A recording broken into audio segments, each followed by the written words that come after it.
गोपालपुर गांव में हर व्यक्ति किसान था। उस गांव को किसानों का गांव कहा जाता था, क्योंकि लोगों को खेती के अलावा कुछ और नहीं आता था।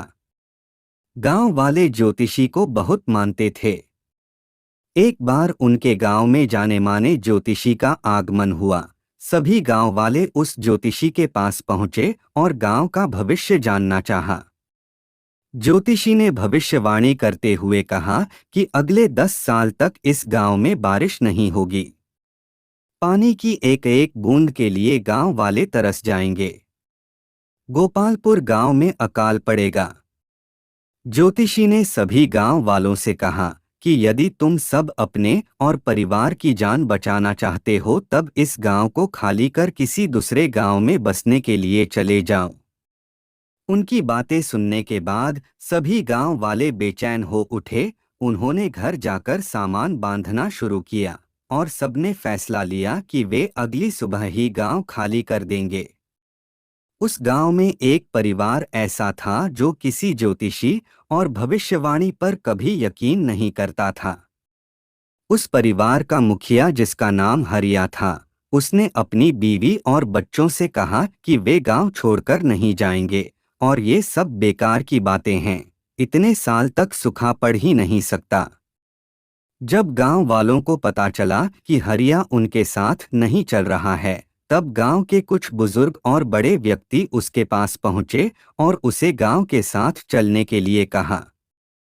लेकिन हरिया अपनी ही जिद पर अड़ा रहा और उसने सभी गांव वालों के साथ जाने से इनकार कर दिया। अगली सुबह हरिया और उसके परिवार को छोड़ बाकी सभी लोग गांव छोड़कर चले गए। पूरा गांव खाली था। सब लोग जा चुके थे। हरिया को समझ नहीं आ रहा था कि क्या किया जाए, क्योंकि एक तरफ ज्योतिषी की भविष्यवाणी और दूसरी तरफ पूरे गांव का खाली हो जाना। 2 से 3 दिन के बाद हरिया ने सोचा कि क्यों न हल को लेकर खेत ही जोतता रहूं, क्योंकि जो काम है वह तो होता रहे। उसने खेत जोतना शुरू किया। पहले दिन निराश हताश होकर ही वह घर लौटा और यही सिलसिला 3 से 4 दिन तक चलता रहा। हफ्ते बीत जाने के बाद एक दिन हरिया अपनी खेत पर हल जोतने पहुंचा। वह हल जोत ही रहा था कि एक छोटा सा बादल का टुकड़ा उसकी खेत के ऊपर आकर देखने लगा कि पूरा गांव खाली होने के बाद यही एक किसान अपना खेत जोत रहा है, जबकि सारे लोग 10 साल तक बारिश नहीं, यह बात सोचकर गांव से चले गए हैं और चारों तरफ सूखा पड़ा हुआ है। उसने किसान से पूछा, अरे ओ किसान, क्या तुम बेवकूफ हो? सारे गांव वाले चले गए लेकिन तुम अकेले ही खेत जोत रहे हो। यह सुनकर किसान ने बादल से कहा, क्या आपको पता है कि मैं खेत क्यों जोत रहा हूँ?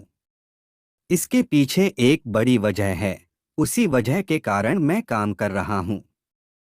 वजह यह है कि मैं खेत इसलिए जोत रहा हूँ कि मैं खेत जोतना न भूल जाऊं, हल चलाना न भूल जाऊं। आपका तो पता नहीं कि आप कब बरसोगे, लेकिन अगर मैं हल चलाना भूल गया तो मैं अपनी जिंदगी में करूंगा भी क्या? बादल ने सोचा कि ज्योतिषी ने तो भविष्यवाणी कर दी है कि 10 साल तक हम बरसेंगे नहीं। अगर हम बरसेंगे नहीं तो कहीं हम बरसना न भूल जाएं।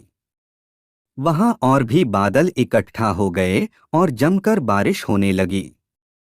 ये छोटी सी कहानी हमें अपनी लाइफ में एक बड़ी सीख देती है कि किस्मत या भाग्य हमेशा उसी का साथ देती है जो मेहनत करता है, जो मेहनत करने से पीछे नहीं हटता।